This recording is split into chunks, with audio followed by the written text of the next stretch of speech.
Hi everyone, I was asked to make a video to help explain how to sketch exponential functions like this one that I've got on the screen right now. So we're looking at when we have a multiple that has a multiplying factor which we've labelled as capital A. My 2 here is my base number. That sort of tells me that I'm going to have a doubling factor, but that in the grand scheme of things doesn't really come into place in terms of our graphing. The bigger that number is, the quicker the graph gets larger, or the quicker the growth of the graph, or the steeper the gradient. And then finally, we've got a -3 at the end here. That's my C value. So the question that I was asked is, how do I find the axes intercepts with the values of A and C? So how can I use A and C to find the y-axis intercepts? And what I'll also do is just show our classic way of finding any y-axis intercept by making x equals 0. So let's start looking at that as our first step. Always remember, if you've ever got to find the y-axis intercept, you can always do the y-intercept occurs when the x value equals 0. So if we substitute 0 in for x, we're going to get 3 times 2 to the power of 0 minus 3. And then from there, 2 to the power of 0 just equals 1. So we get 3 minus 3, which equals 0. So we know that this point here was when x equals 0, we got an answer of y equals 0. So we're actually going to have an intercept at the origin for this graph. Another way I could have done that, I'll do it in a different colour. So if I wanted to use the values of A and C, the y-intercept will always be at A plus whatever C is. So I could have used this little trick, this shortcut, to get to the same value. So we know that capital A is 3. We know that little c is -3. So we'd get the y-intercept, should have put an equal sign there. The y-intercept would be at 0. Now, I don't mind this as a shortcut because you can often just quickly do it in your head without too much thinking, but it doesn't apply to other graphs, and it's a special rule that you've got to remember for exponential functions, where our method over here on the left-hand side, I'll probably put the arrow in the wrong spot there, my left method over here, where we find the y-intercept by making x equals 0, that'll work for every graph ever. So every graph ever.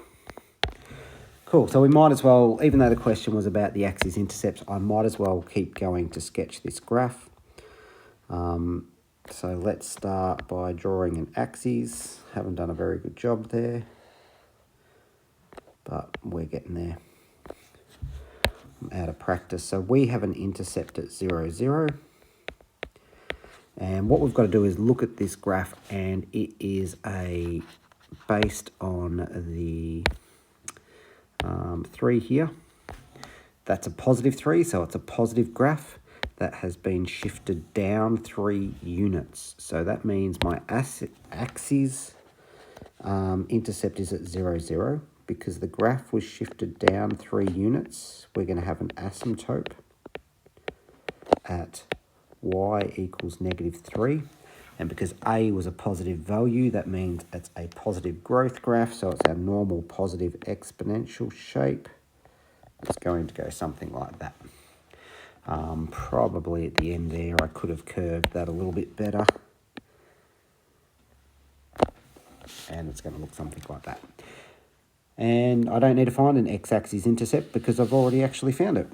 And that would be all I need for that graph. If you wanted to get very fancy, again, these are not things that you have to do, but if you want to get fancy, we could choose another point just to show how quickly the graph's growing. And I could say if x equals 1, then f of 1 would equal 3 times 2 to the power of 1 minus 3.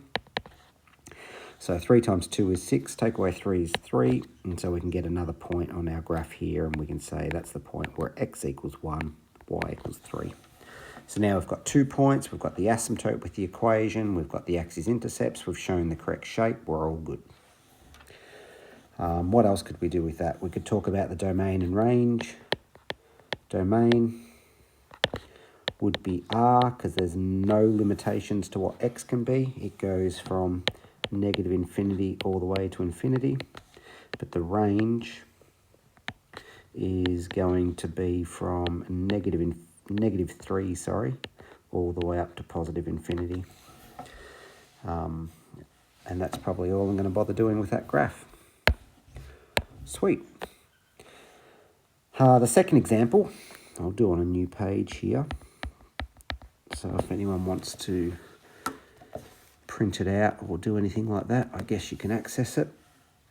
So the second example was f of x equals negative 2 times 3 to the power of x plus 2. All right. So again, I could use a shortcut. Let's jump straight to the shortcut this time.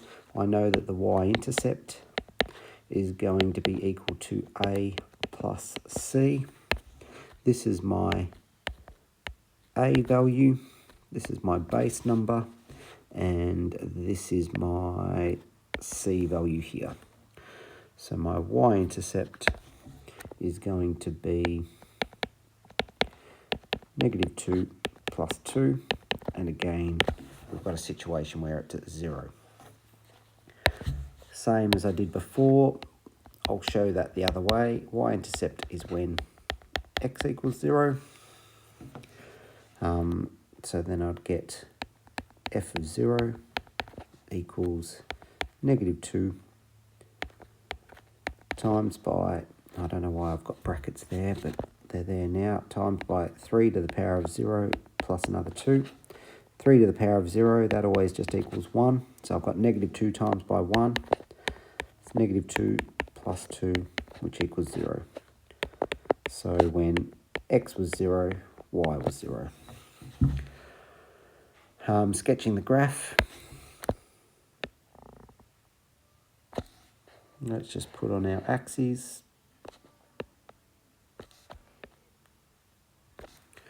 And I can put on my intercept at 0, 0. And I can put on my axes, my asymptote. My asymptote will always be equal to the c value here. So my asymptote is at y equals 2.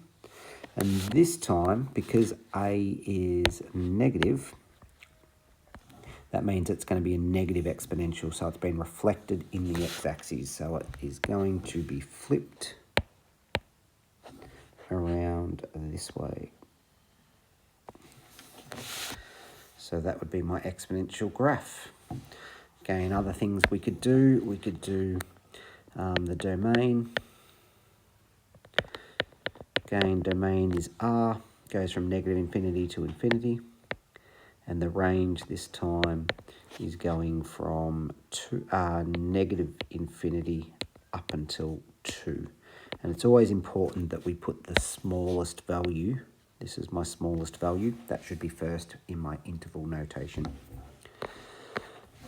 We've already got the x-axis intercept, but just for argument's sake, if I wanted to find the x-intercept and it wasn't already labelled on our graph, we can do that by making y equals 0.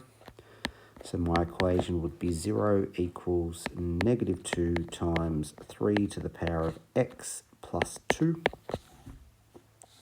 Move the plus 2 over to the other side of the equal sign. It becomes a positive 2.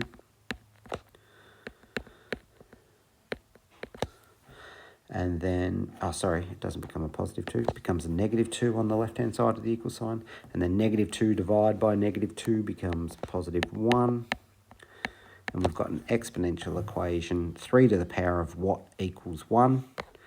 Well, we talked about our first step for solving exponentials is get the same base. And then equate your powers. So x equals 0. So we could have shown the x-axis intercept that way, but it would be a waste of your time if that was on a test and takes you longer than you have to. Anyway, that's the end of this video. Thanks.